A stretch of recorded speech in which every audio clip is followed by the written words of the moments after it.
And I think everybody on the call knows me, Krista Ross, CEO at the Fredericton Chamber.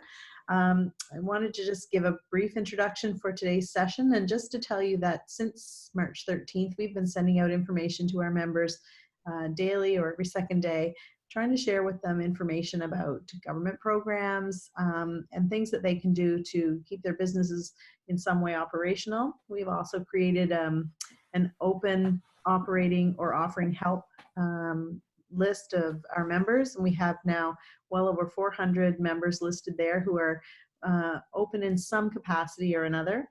And we've been doing these webinars as well. The great thing about our webinar series on Zoom is that we've been able to record them and then provide them to the members who can't attend, because people are, their schedules are a bit in flux these days depending on what's happening in their world. Now we're working on looking forward and trying to help businesses understand what will be required of them as the time comes to open.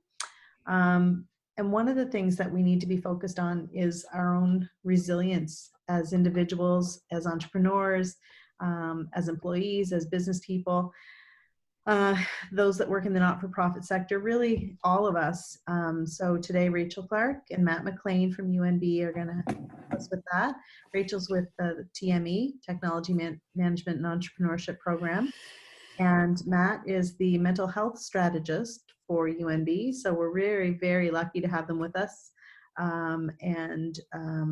During their session today, I know they'll be explaining the process, but you can always put questions in the chat and we will be dealing with those later on in the presentation. So without further ado, I'm going to turn it over. I'm going to mute my mic and I'm going to turn it over to Rachel and Matt. Thanks very much for joining us today and putting on our presentation.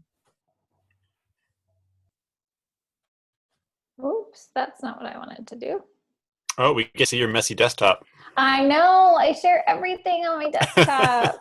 I save everything there. Okay, I'm just going to turn the slideshow on and then share my screen. That is what I'm going to do. There we go. Now you can't see my messy desktop. No, just our clean slide deck. There we go. Hi, friends. Thanks, Krista, for the intro. I am Rachel Clarke, and I think that you're all here for the Resilience for Entrepreneurs session. If you're not, we will close our eyes and you can end your Zoom session very quickly and no one will ever know. Let's see. There we go. So I am Rachel. Like Krista said, I do work with the University of New Brunswick. I am the program coordinator. I work with the master's and undergraduate programs with the J. Herbert Smith Center. And I also work with Scale Up Atlantic Canada. I am a dog mom. So if I suddenly mute my mic, it's probably because the dreaded mailman has come around. He is the one disliked human being in our household. I do not know why. He's a very lovely human being. I also am a co-founder and co-owner of two businesses here in town. Well, one business here in town, Simmons Mattress Gallery. We used to have Lewis Furniture as well. And I am a huge advocate for founder wellness, as you will come to find out through this. Matthew and I created this course through the University of New Brunswick. This is our second year. We just wrapped up our second year with the course, and I think it went really well. The feedback that we've received is really positive. So we're really excited to be joining you today and kind of working through some different aspects of wellness that you can both implement with yourselves, in your companies, and with some of your employees as well. And yeah, this is me. As Krista said, I'm the mental health strategist at UNB, which is I feel really lucky to have that role. It's a really fantastic position, environment that I work in, where I get to be really creative and work all over campus with diverse partners. And what I like to do in that role is take the best evidence that's out there, research-based findings around what are practices, what are ideas, things you can do in your environment that promote positive psychological well-being and resilience. And resilience is something we're going to talk about in a moment, so I won't talk too much about that now. I'm also a cat dad. I'm also a human dad. You can see our little one there, Duncan. He's a little bit older than that now. Now he's 2.5. So the most challenging thing for us during this time with my wife and I both home, and she works full time as well, has been keeping that little guy happy and occupied. Thankfully, he is a pretty happy person, so that's not too hard. But I have been up since 4:30. That was not a wake up time I chose for myself. That was a wake up time that he chose for me.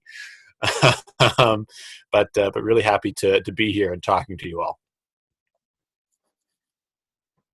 So just a quick overview of some of the things that we're going to do today. We are going to create a joint safe space because safe space means something different for everybody. So what does that collectively mean for us here today? We're going to talk about acceptance, connection and belonging, stress, and then we're going to go into a little bit of imposter syndrome. So that's kind of our roadmap. While we're doing that, if for anything you have questions, please pop that into the chat. If it's an immediate question, you can also, and you're okay with it being recorded, you can 100% turn on your mic, and Matt and I are happy to have a discussion with you. We are people that are frequently trying to get active engagement out of the people that we're working with. So we're absolutely okay with active participation throughout this, as long as you are okay with it being a part of the recording. With that said, we will let you know that we will be turning off that recording when we do get into that active participation portion, so that everything that we discuss here is kept between all of us. Okay? Awesome. So let's build our safe space. So our collective safe space. So what do you need from us today to be comfortable? So I'm just going to turn off my share screen just so that I can see all of your lovely faces.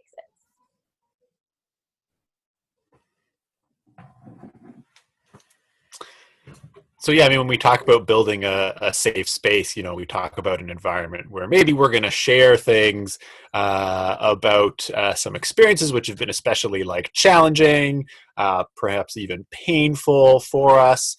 And so, sometimes we want to make sure that we're in an environment and we're with company where we feel okay doing so. I mean, that's always voluntary.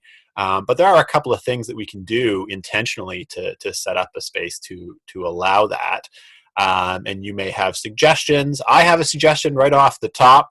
As Rachel mentioned, we're not going to be recording certain parts of the presentation, and that this would be one of them where we might be during the discussion and talking about those things.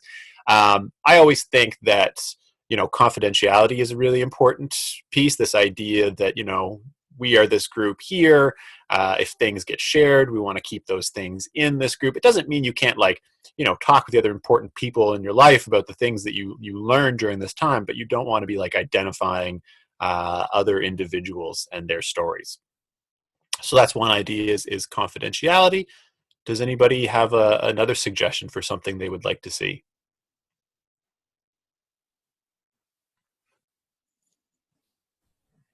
No bad ideas. No bad That's idea. that's the next one I was hoping would come up. Everyone's experience is different, right? Even the same thing is experienced totally different by other people, and so we're going to see things a different way. We're going to understand things a different way, and then we also want to be able to freely put things out there. Here's a thing on my mind, and I don't know what it means. I'm not totally sure about it, and be able to throw it out there safely without being judged for it. And those two are really good pillars for that. If other things come up as we continue to go along, just feel free to put them in the chat. This is a living, breathing kind of code of conduct for everybody. So if at any point you want to add something in there, we can 100% do that. Okay, so that is our safe space. Now, let's frame the elephant in the room a little bit more. So this data came out early this year from the Canadian Mental Health Association in conjunction with BDC. And it was the first ever report of its kind created. And it's called Going It Alone.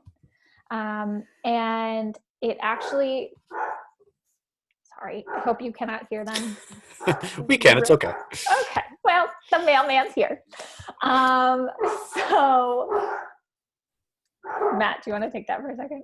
Yeah, sure. Sorry, I can jump in here. Problem in context. I mean, like, okay, so the nice little elephant, that there's an elephant down there, and I'm acknowledging it, right? Much like when we talk about the elephant in the room, and it's like, maybe it's not even like that anymore because, I think now we have a much better understanding of the role of mental health in our lives. It's no longer such the hidden thing it once was, which is not to say that it's the stigma is completely gone. We still don't really talk about mental well-being in the same way that we talk about physical well-being. We don't drop like, hey, yeah, I went to my psychiatrist appointment this week in the same way that we dropped, I had to go to the after hours clinic because I had a sniffle. We don't necessarily do it the same way. And then looking at some of these stats here, I mean, everyone has mental health, like everyone has physical health. Everyone experiences, a mental health challenge. Not to say everyone experiences a mental illness, but definitely a mental health challenge. But and I've learned so much about the world of entrepreneurs and business through Rachel and the involvement in this course. And gosh, entrepreneurs have it tough, right? That's, there's other people that have difficult situations too, but I definitely would count entrepreneurs amongst them because, everything rides on them as individuals. I have such respect for entrepreneurs. I don't know if I could do it, right? I don't know if I could put my own success solely on my shoulders, right? By going out there. I've always enjoyed being a person that had a salary, right? Where if things went really, not that I'm totally immune from things going sideways, and, we'll see what happens in the next year here. But, obviously, entrepreneurs are going to experience a whole range of mental health challenges and mental illnesses because they're going to be in really difficult, challenging circumstances, right? And those two things equate. If you find yourself in a tough spot, you're going to have a tough experience. Although when we're going to start talking about resilience, we're going to be talking about ways that you can modulate that. So a little bit more about today's landscape. So a few years back, the Canadian Mental Health Association came out with a campaign, and I'm not sure if everyone remembers seeing it. It was the 1 in 5 Canadians campaign. And it was some TV advertisements. They've since changed it. So the 1 in 5 campaign was 1 in 5 Canadians will experience mental illness in their lifetime. Now, they have since changed it to 5 in 5, which is amazing because the campaign, the 1 in 5 campaign, actually had kind of an inverse effect because Canadians then saw it, well, I don't have mental illness, so I don't have to think about mental health. Not so true. So what ended up happening is they switched it to the 5 in 5 campaign because 5 out of 5 Canadians have mental health. So they wanted to switch that kind of conversation to talk about, let's have a conversation about our mental wellness and add everyone into that conversation. With that, I could go on in a complete tangent about the hashtag self-care movement because it kind of switched the conversation from, self-care meaning, am I feeding myself healthy meals every day? Am I getting adequate sleep? Am I having social interactions on a regular basis? Am I going outdoors? Am I moving my body enough? That's what self-care means to this really expensive bubble bath or going for a massage, which for some people 100% is self-care, as I'm sure some of us have learned at almost 6 weeks into not being able to see our MTs. So there's a balance there, right? So the self-care movement has kind of swayed the lens on what self-care is for every person. But there's a balance there. So don't be afraid of the word self-care. Just make sure that it's not in the lens of social media. Okay, this is getting into the core ideas that we feel are really important, that we feel that everyone should learn. Because if we start off with the premise that there are universal challenges, right? Everything you see on the screen right now, these are things that no matter who you are, you're going to experience.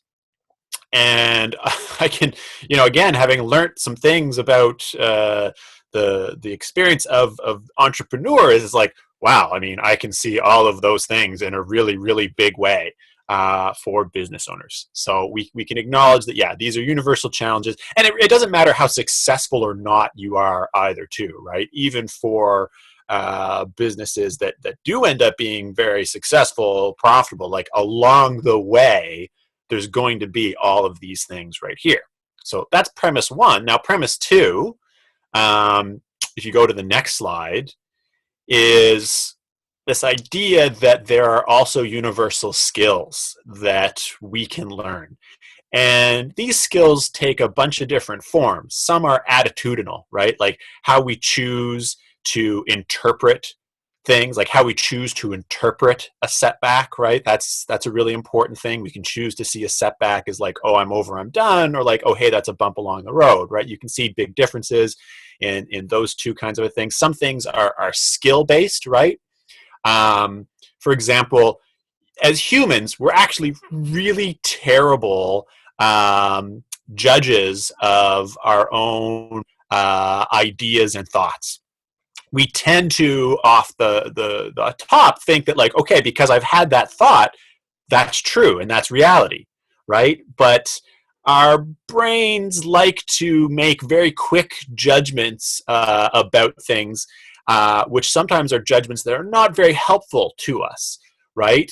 Again, this idea that, if you experience some kind of a setback, even a major setback, right, you can choose to either see that as something like, okay, I can learn from that and I can grow, or you can choose to see it as something like, okay, there you go, there's confirmation of what I knew all along, that I was going to fail and that I'm no good at that, right? And so there are skills that we can learn, practices, habits that we can build and develop to be like, oh, you know what? That's a trap. That's a thinking trap that I've just fallen into, where we, like, for example, magnify the bad things and minimize the good things. And a lot of this stuff just comes from how our brains have kind of evolved to work. Like, there's a reason that we're really, really good at remembering this incredibly embarrassing thing that happened to us 10, 20 years ago. Right? Like, I always feel like everybody has some memory from like elementary school of something super embarrassing that happened. And like, why? Why do we still remember that? And why do we choose to remember that when we're trying to go to sleep? And that's because, that's really important for our survival in a way. As humans, we're exceptionally social creatures. Like our how we're seen socially is a huge determinant on how successful and kind of like healthy we are. And so our brains, they want to identify and really remember all of these threats to our well-being. So that really embarrassing thing that happened to us a long time ago, you might think, well, what does that matter? But like, no, in a sense, our brain, we interpreted that as a threat, and so we hard-coded that into our memory. And then we don't remember all the good things, right? So once we kind of learn about how our brain actually works, they really should come with a user manual. They don't, but we're trying to build that user manual for people, because really big changes can come once you start to learn how your brain kind of operates, and you choose to work with it and notice when maybe it's not always working for you. You can go ahead to the next slide as well. And okay, so then here's our big idea. This is what we do, and I mentioned this kind of like, what do I like to do in my role? What does Rachel like to do as well? We like to we canvassed the worlds of positive psychology and resilience. The science is there. We brought out all the things that we felt were really, usable, implementable practices and ideas that we could bring to people in the entrepreneurial world. And I just for a second, I want to talk about positive psychology. And maybe not everyone has heard that word, positive psychology. It's a relatively new movement, 10, 20 years old, because for the longest time, all we did in the world of psychology was we talked about and we studied illness. We talked about and studied all of the things that go wrong with humans, with the idea that we have to know all the things that go wrong in order to fix those things, right? That's like a very medical model, right? We got to learn about diabetes and how to treat diabetes. We have to learn about depression and how to treat depression in order to help people. But positive psychology says, hey, you know what? It's just as worthwhile, maybe even more worthwhile, to study all of the things that can go right with humans. Because when we talk about our health and how we can become resilient, how we can push forward despite adversity, it's those positive things in our life that allow us to do that. So learning about those things and building those things is things that are really actually health enhancing. And that's what positive psychology is. Okay, so now we'll get into the meat here, so to speak. Here is the stuff that you can actually use, that you can share with other people, that they can use, that comes from those worlds of positive psychology and resilience. Now, here's the other big idea, though, that I want to put out there, which is those practices, those ideas that come from those spaces. We actually really already have a lot of those skills. We know that our perspective matters. We know that we can choose to interpret a setback as a total failure and confirmation that we'll never, be successful, or as something that we learn from. We know that, but we don't always activate those skills. We don't always draw on those skills. They're there, but we have to often be reminded to use them, right? It's not, unless we start to build them as a habit, unless we start to make them as something that is intentional for us. And we can do that over time, right? Mental health and all of these practices there's a lot of parallels with physical health, including this idea that you've never run before in your life. You don't hey, you know what, tomorrow I'm doing a marathon. Maybe you can, but it's going to be really hard. And the same is true for mental health and positive psychology. These are all practices that we can work at and get better at and build over time. And that's a really important thing to acknowledge, because sometimes when we get these ideas, sometimes we're told about the practice of mindfulness and it's important to really be in the moment and focus on the things that are happening to you right now and then, instead of worrying about the past or the future. It's great idea. And we think, oh, that is really helpful. And we practice it for a day or a moment, and we get some sort of a benefit out of it. Or maybe we don't get much of a benefit out of it right away. And we think, you know what, maybe that's not for me. Maybe that isn't actually going to work. And I don't know what people are talking about or what they get out of this. Same idea. You can't expect to oh, okay, I've just been told about, mindfulness or something else, and then be using it and having it provide you with a really tremendous benefit right away. These are things that you have to work at and build over time. But I can promise you, because I've seen it in countless people, that if you do that, if you do stick with these things and practice and build on them, you will start to see a lot of benefit. So here's how we're gonna illustrate this idea.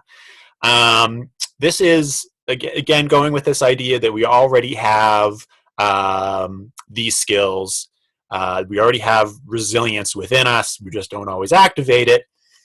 So what you see here in this table is, this is taken from a colleague of mine who was a varsity volleyball player. And so she was talking, she filled out this table thinking about okay, what are obstacles that at her time as an athlete that got in her way to being able to be on the court and be healthy, right? And you can see injury, or as she grew a family and a career, like she had less time for it, or maybe even right now as an example, I know one of the things I am desperately missing right now, in addition to RMTs, is the gym. Like I live in the gym, and I'm really, really missing that. I don't have access to that. I've been running up and down our laneway, doing laps. It's a long laneway, so I get a workout, but I'm sure the neighbors are just looking at me like I've cracked.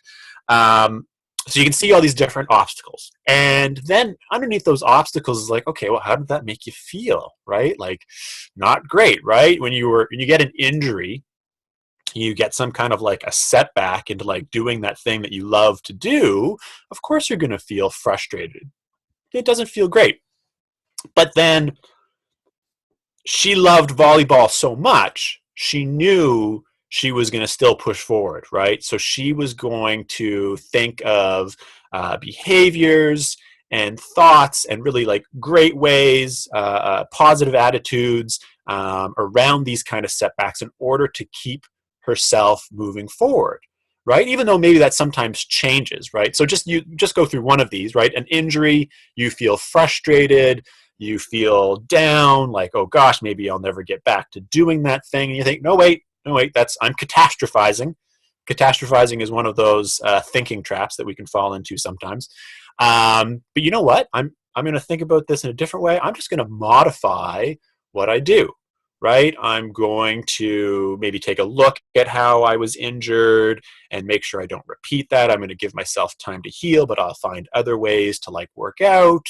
And then that was the behaviors this person used to move forward, because thinking that this is important enough for me that I want to put that effort in. And then from that, at the very bottom, right, it's like, okay, what's the overarching idea there? What are you drawing on in order to be able to do that? And that's the idea of being like flexible and open to alternatives. Yeah, maybe you're not going to be able to work out in that exact same way that you used to do that, but if you're flexible and open to thinking about it in a different way, you're going to find a way forward. So here, and we can all do this, right? And we can provide this activity to everyone as well. But it's pretty simple enough, right? So you think of some activity that you love to do. You think of things that get in the way of those things, but then you look at the ways that you've been able to move forward in those activities. So we can all do this. We're all able to do this. We all have done this. But now if we go to the next slide, we think about, okay, are there lessons I can learn there? Are there things that I've already done that I can apply to other areas of my life where maybe I wouldn't normally think of applying those ideas, or something that's more challenging? And so here again, this same person is talking about like, okay, in the professional world, obstacles that they encounter when people don't listen to you, right? When they discount your ideas, or they're critical or judgmental of them, or you can't convince someone of your position, right? And all these same ways that you feel, all these same like uncomfortable sensations. But then, okay, well, what are ways that I've been able to, in that thing I love, those same kind of general concepts, how can I apply it to this other domain and move forward, right? And so again, I think if we look at that thing that we love, we think of those things and the setbacks we experience there, and then ways we've been able to move forward, we can still take those same ideas and apply them to a totally different domain. And I think just as a general idea too, this is really important, right? Like every single one of us has faced incredible challenges in our life, like where we've been down, where we've been low, but we got through them, we moved forward, and we learned from them. So the next time you're brought low, the next time you're in a really challenging experience, just try to remember, you know what, it didn't look the same. It didn't look exactly the same, but I've been here before and I got through it, and I'm going to get through this one again. I just have to think of what are those skills and things that I used last time to get through it this time. And I thought that one.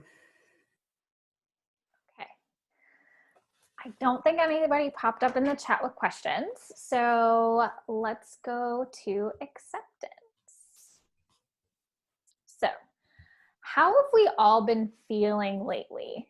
I know that when the first 2 weeks weeks of moving into quarantine or social distancing, I really struggled with it. I'm somebody who is incredibly extroverted. Oh, I see the chat.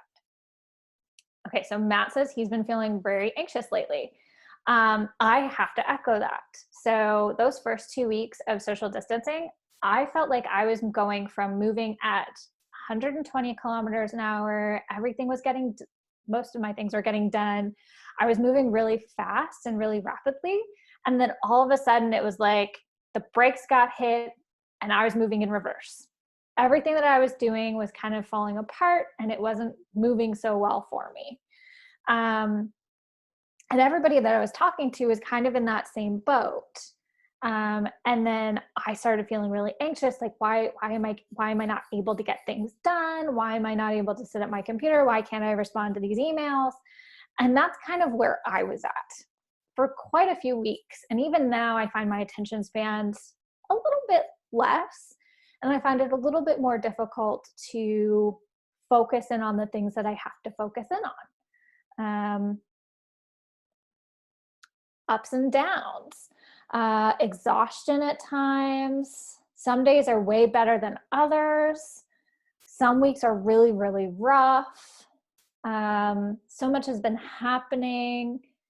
And then also, yeah, that's a really great point somebody put in there with the terrible shooting in Nova Scotia. So last week was a really, really rough week for people, 100%. So have we been talking to other people about these things? Have we been able to vocalize these fears and these anxieties, or even identify the emotions? Ooh, that got really stretched out. Identify the emotions that we're feeling, because sometimes the things that I find is I'm excited that I'm able to get some of the house projects done that I've not finished in the 5 years that I've owned my house and said that I would do when I bought it. And now five years later, they're finally done. So I'm excited about that, but then I'm also kind of sad because events are getting canceled, but then I feel guilty because I feel sad. And then all of a sudden I'm like pinging around.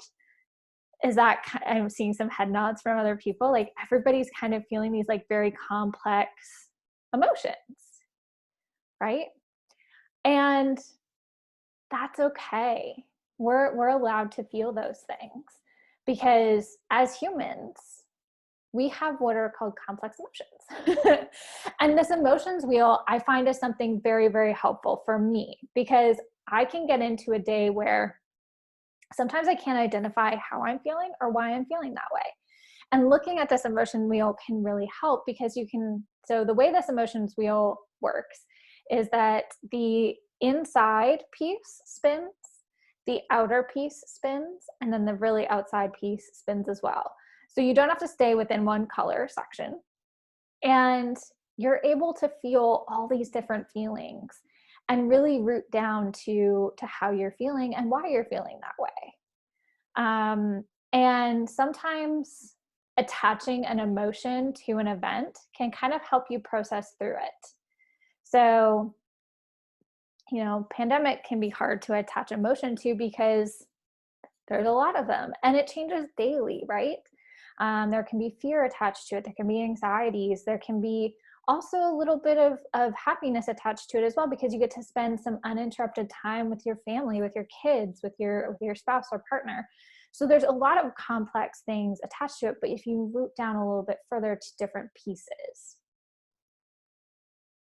But we're all experiencing really deep changes in our day-to-day and our business operations. And that's okay. And it's okay to feel that way. But what is important is to understand how we're feeling and why we're feeling that way, right? And it's important to know that others are feeling that way too. So we're not alone in our fears. And allow ourselves to feel our feelings, but not allow ourselves to stay in that one state. So if we have a bad day, that's okay. If we have a week where we stay in our daytime, what I like to call daytime jammies, so we change out of our nighttime jammies, but we still put on another pair of jammies, that is okay. All right. But we have to find new ways of finding ways of coping with the days. So perhaps you change into your, what I like to call the quarantine mullet, which is you are dressed for your working on the top, but perhaps you're dressed for comfort on the bottom. 100% okay, right? Somebody else called it the Lulu special, I believe was what it was called earlier. However you find sustainability in your day, absolutely all right. And that's going to look different for every single human, right? Because we're all processing and we're all working through this time differently. And some days are going to look very different from other days. Some days we might put on jeans.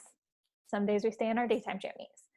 But it's processing through and allowing ourselves to feel what we're feeling, but identifying why we're feeling that way and how we're feeling, and accepting where we are, because sometimes we bury those feelings down and we allow those fears to just set in our tummies and say, you know what, I'm worried about my staff, but I'm not going to address that.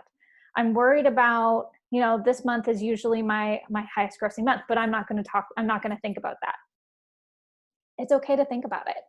It's okay to sit down with a spreadsheet and look at other options. It's okay to worry about your staff 100%, but you know what? It's also okay to talk to them. It's also okay to work through those fears and those concerns. So don't just push those feelings down or try to layer other things on top. Try to work through those feelings and find new ways of coping with those feelings.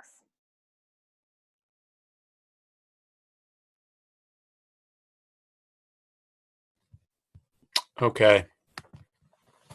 I love this. I love this idea. And maybe I kind of alluded to it a little bit in this idea around attitudinal shifts that we can make that can have really profound impacts on our experience and on our behavior. And I guess we kind of know, we're familiar with the concept of a light bulb moment, right? Where it's something just didn't click, something didn't really help, but then you have a light bulb moment and you see something in a kind of a different way, and then suddenly you see a way forward. And so this is what this practice is right here.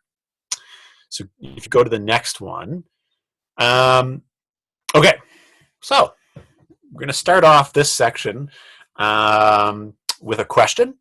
Maybe it's a simple question. Maybe it's a complex question. I'm not sure.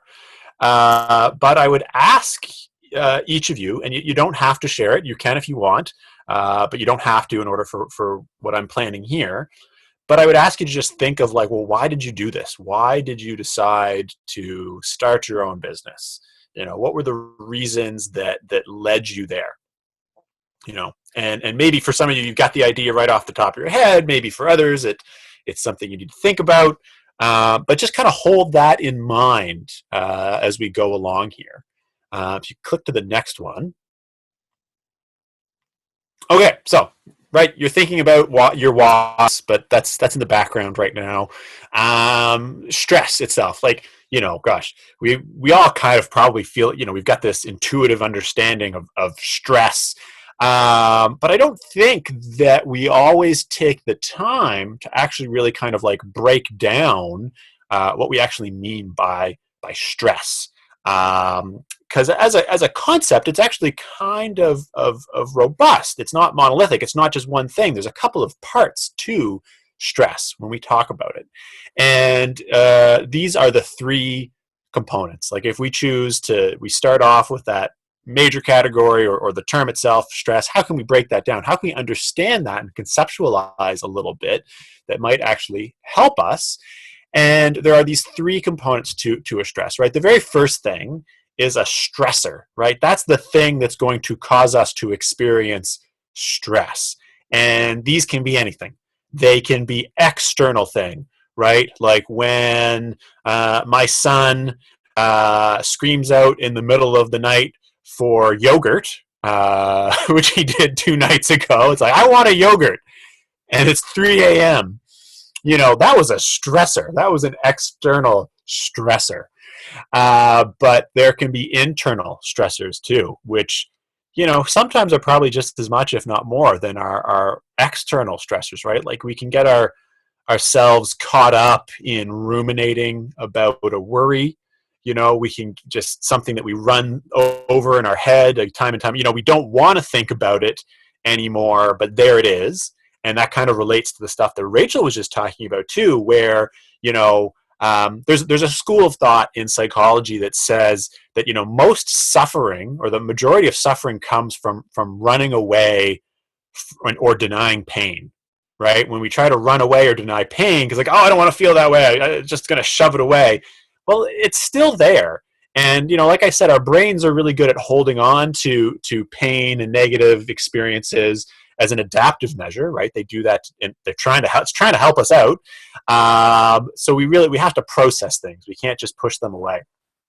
But so we've got these internal stressors, right? Ways that we can have that stress as well, with nothing necessarily to do with what's going on in our external physical environment. So there's the stressor. There's that thing. And then going from that is the reaction, right? And it's a reaction, it's a reflex. It's something that we don't always have control over within a small time frame, right? When my son, going back to the screaming for yogurt in the middle of the night, right? Like my immediate reaction was just like, oh my God, kid, like, be quiet. It's the middle of the night. What are you doing, right? That was a reaction I had. And you can imagine, I'm sure, all these experiences you've had where something happens and you have a snap reaction to it. And you may not always like that reaction, right? You don't always like how you're just kind of like immediately choosing to respond to something. Well, I say choose there, but because maybe we're not. Again, it's within that it's kind of that automatic thing that happens that, it's like I'm going to use so many examples here with my son. That's the largest source of my stress is right now.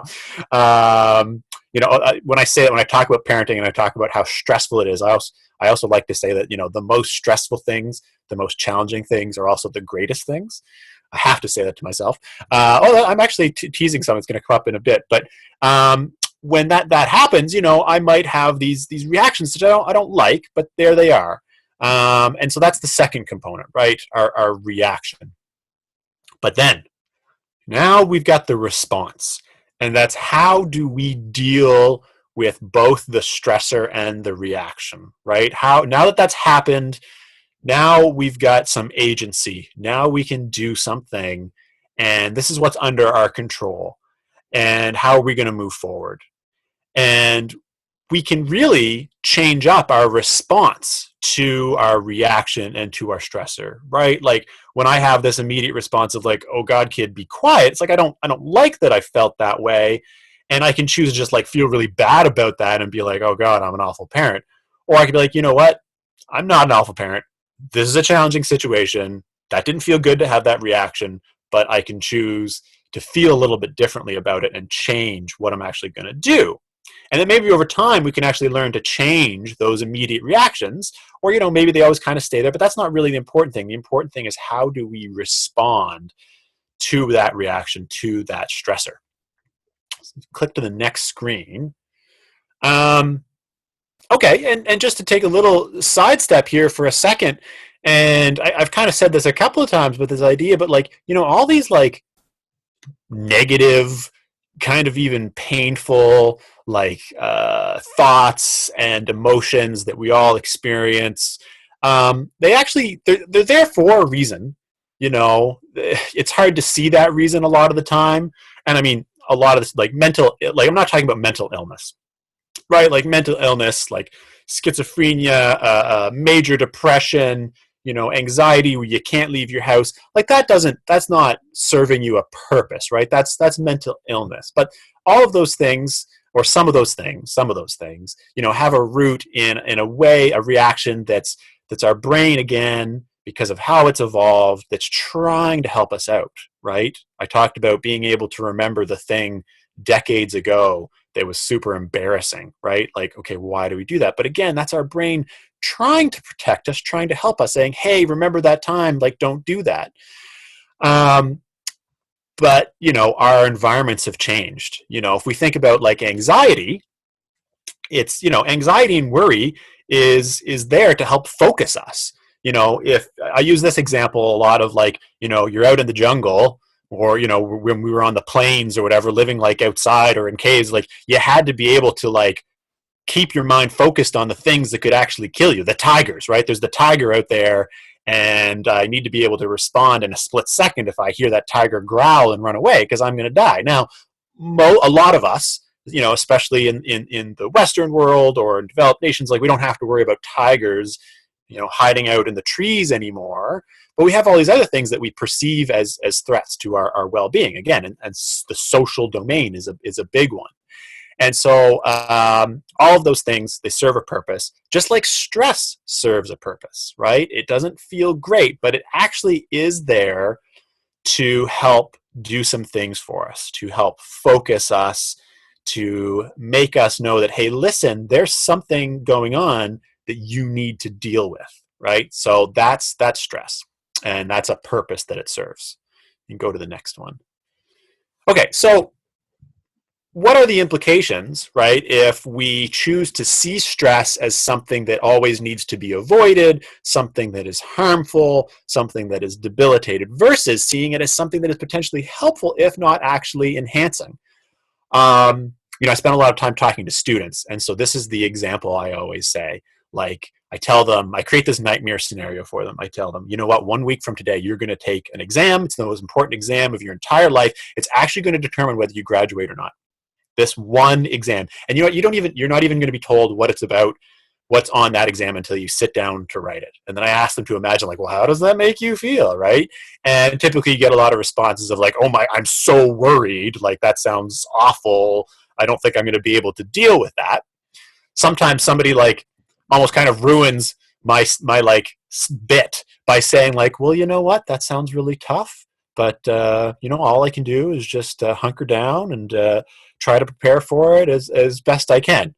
So, and that's, you can see too, those two different attitudes, they have very real implications for our behavior. And this is based on research, right? For people who see stress as harmful, as debilitating, they spend a lot more time putting their energy to trying to rid themselves of that uncomfortable sensation of stress, right? The headache, the hamster wheel thoughts, the upset stomach. They think, okay, I got to get rid of that those stress, and those are stress reactions and responses, right? That's what they're dealing with. And they don't spend as much time dealing with the stressor itself. Whereas if we choose to see stress as something that's there to focus us, to sharpen us, to give us energy, we're going to spend so much more time actually dealing with the stressor. So going back to this example of the students, those students that are like, well, this doesn't feel great, but again, all I can do is just try my best and prepare for it as much as I can, right? They're dealing with the stressor. And ultimately, what is more helpful, right? What's more helpful? Just trying to rid yourself of those uncomfortable sensations that are coming from that challenge, or actually preparing for the challenge itself, right? So this is where we talk about having these almost really not a big shift, but a shift in our change and our perspective can really, really alter how we actually perform. Okay, so you can go to the next one. Okay, so remember, very beginning, I said why. Why are you an entrepreneur? And I want you to, again, think of those reasons and doing what you're doing, or your goals that you have, right? And I'm gonna bet here that they're all challenging things, right? Your goals that you have, the reasons you're doing it, I bet you that they take time, they take effort, long days, long nights, worry, right? All of these things are there. And then a moment ago, when I said the most challenging things are often also the most rewarding things, like I really do think that about parenting, right? Like, why would we, this, I think I remember those newborn days where it's like you're really out of your mind, like you're barely sleeping, and that's awful. You don't choose to do that, but you get this incredible reward that comes along with it. And I bet you that's just the same for choosing to start and develop a business, right? It's very, very, very challenging. I'm sure a lot of you have been brought to the brink in a bunch of different ways through that experience, but you do it because you have a reason that you want to do it, right? And goals and things that you want to get out of it. So those goals, those rewards, they always come with a challenge, right? You can't climb Mount Everest without spending a lot of money, without doing a lot of training, right? We just know that's going to come with stress and hardship, but we know at the end of it is this accomplishment. So I think this is the next slide is the last slide on this kind of idea. Okay, so we know that, right? Maybe you accept that as an idea now that, like, yeah, you can choose to see stress as something that's there for a reason that can help us. But what are some other kind of tips for actually making it work for you? And, there's a lot behind these ideas, but just for here, these are the things that you can kind of use to make stress for you. And if you want, you can use to share this idea with other people, is that, like, labeling it is the first step. If you're not feeling good, you're feeling uncomfortable, you're like, whoa, okay, what's that sensation and what is it related to? Right? That's what Rachel talked about. Like, why am I feeling this way? What does it connect to? And then if you label those uncomfortable experiences, that stress reaction, the reflex, you say, okay, that's what that is. I'm feeling this way because of this thing that I'm worried about, because of this challenge. That's step one. You say, that's why I'm doing that. And then you own it, right? You say, okay, I'm feeling that because it's something that's important.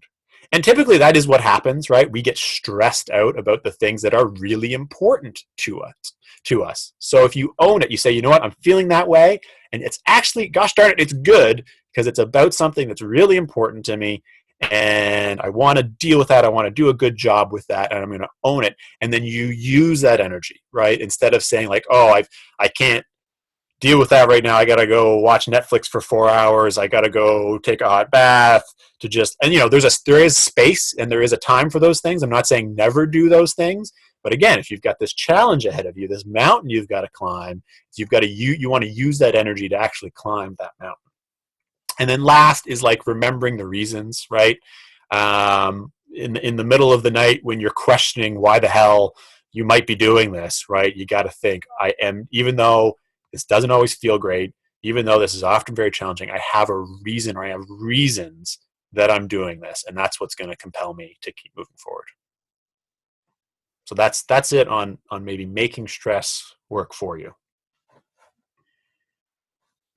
So now we're going to get into a little bit of, now that we know how to make stress our friend a little bit, I think is how we would kind of wrap that session there, is how do we build a sense of connection and belonging and continue to develop ourselves even when we're a little isolated right now, right?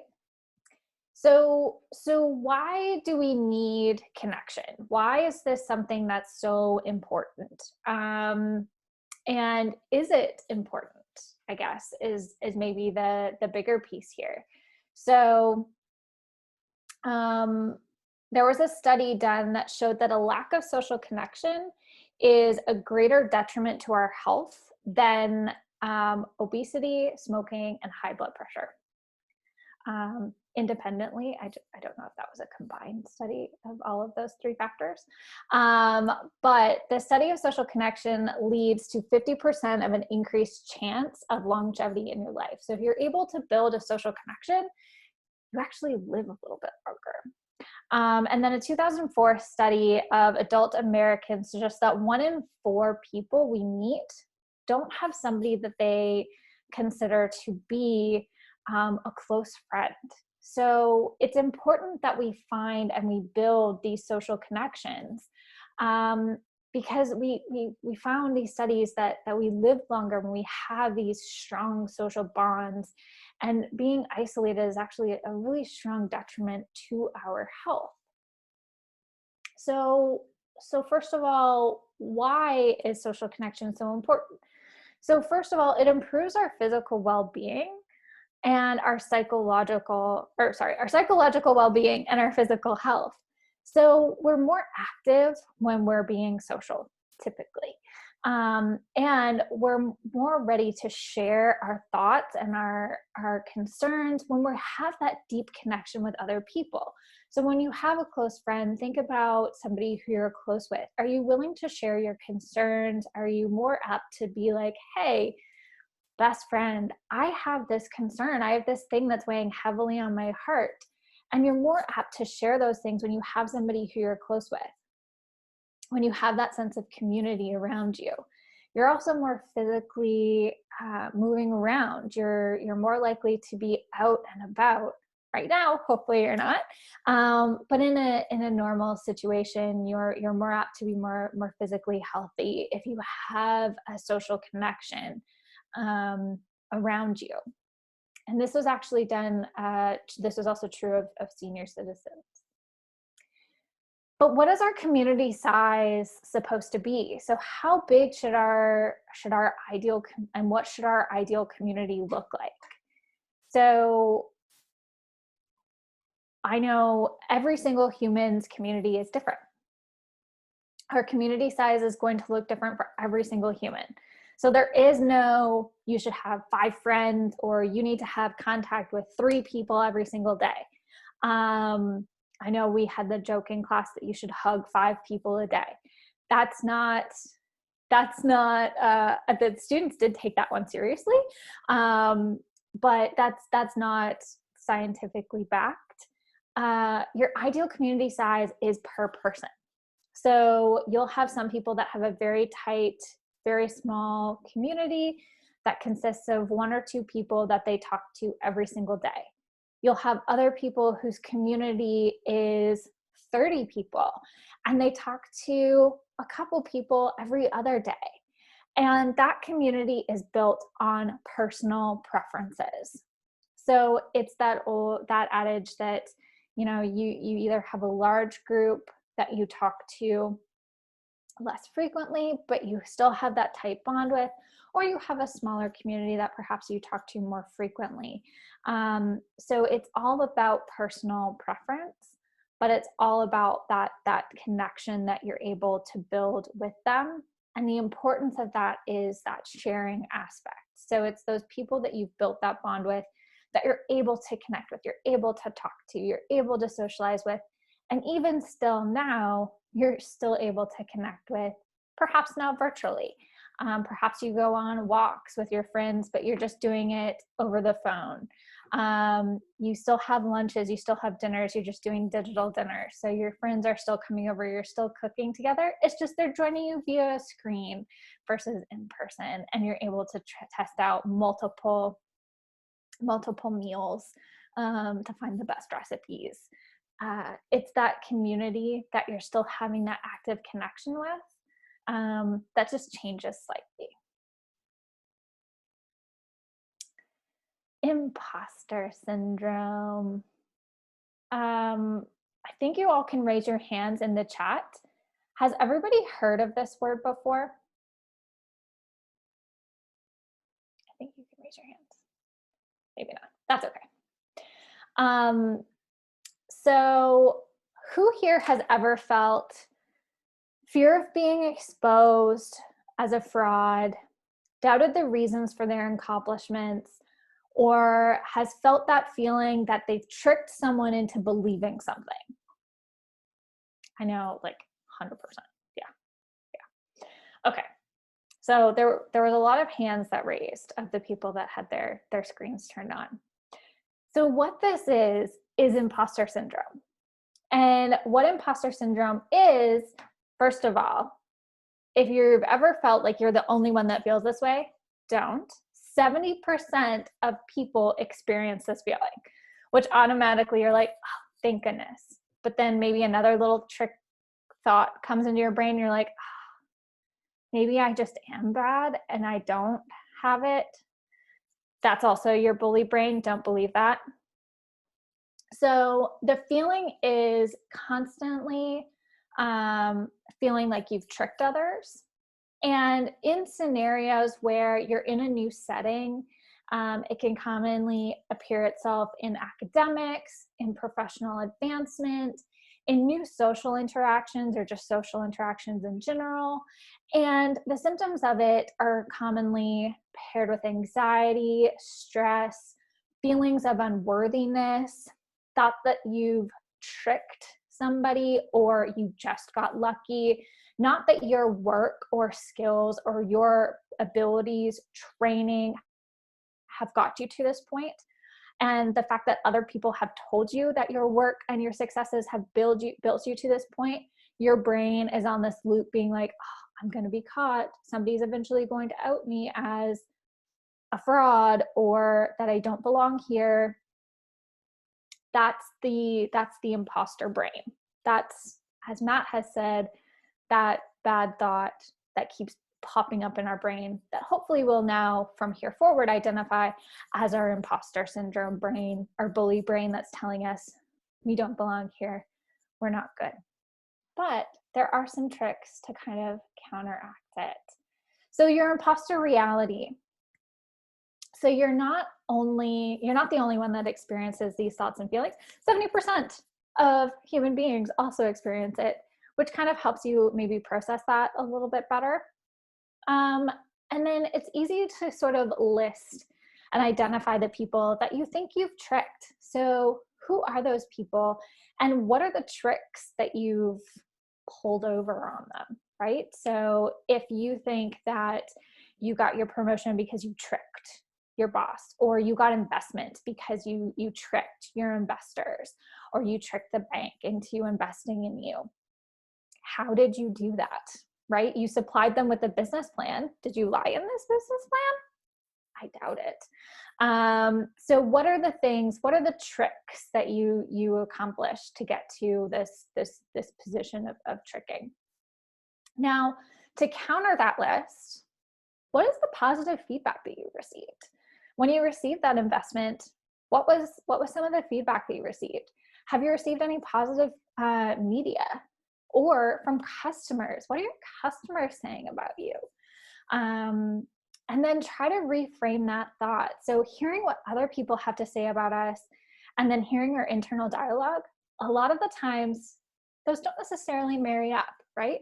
Sometimes our internal dialogue is a lot harsher than what other people have to say about us. And a lot of the times we're just like, they just don't know. They don't know that I'm a fraud. They don't know that I'm really not that good. They haven't figured it out yet. But they do. They've seen how good you are. They've seen how great your products are. They see how awesome your service is. You're not tricking your customers. Your customers are probably the hardest people you have to please, right? So don't let that imposter bully brain trick you into thinking you're not a good entrepreneur. You're not a good boss. You're not a good, whatever that internal dialogue is. Have you that feedback side.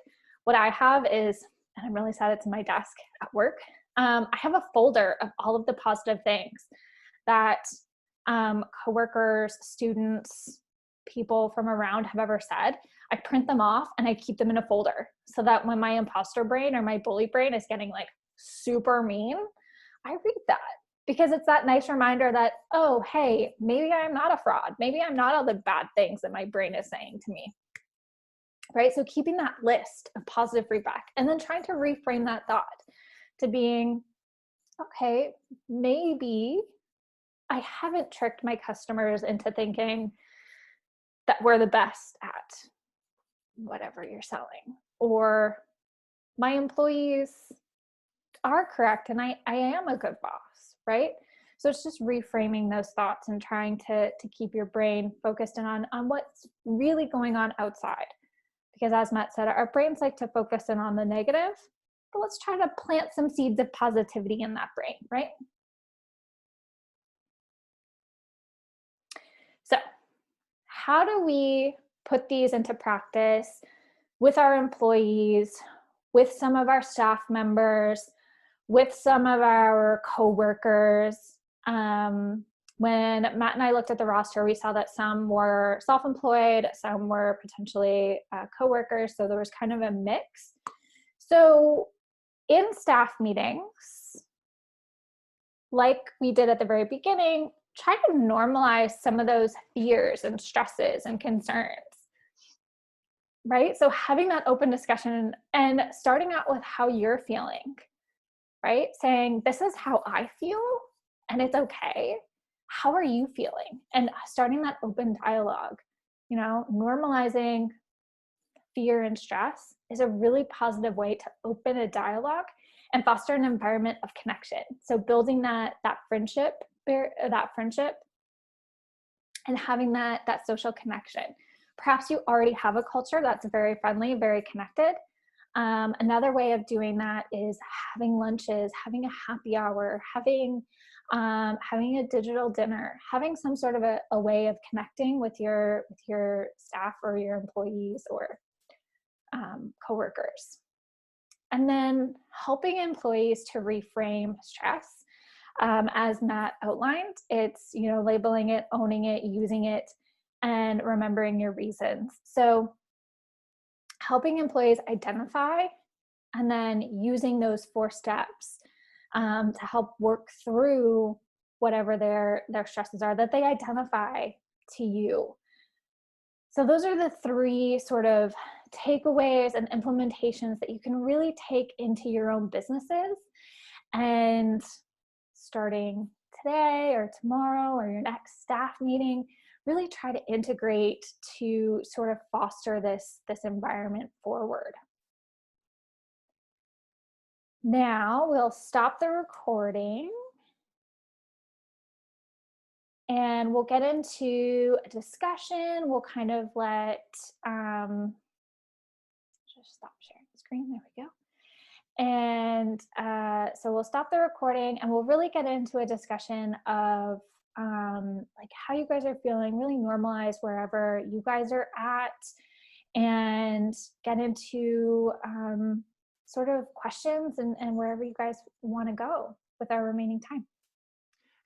Before we stop the recording, I want to say thank you very much to the 2 of you from the chamber, and for the chamber members that are watching and listening, just keep an eye out for all of our upcoming events.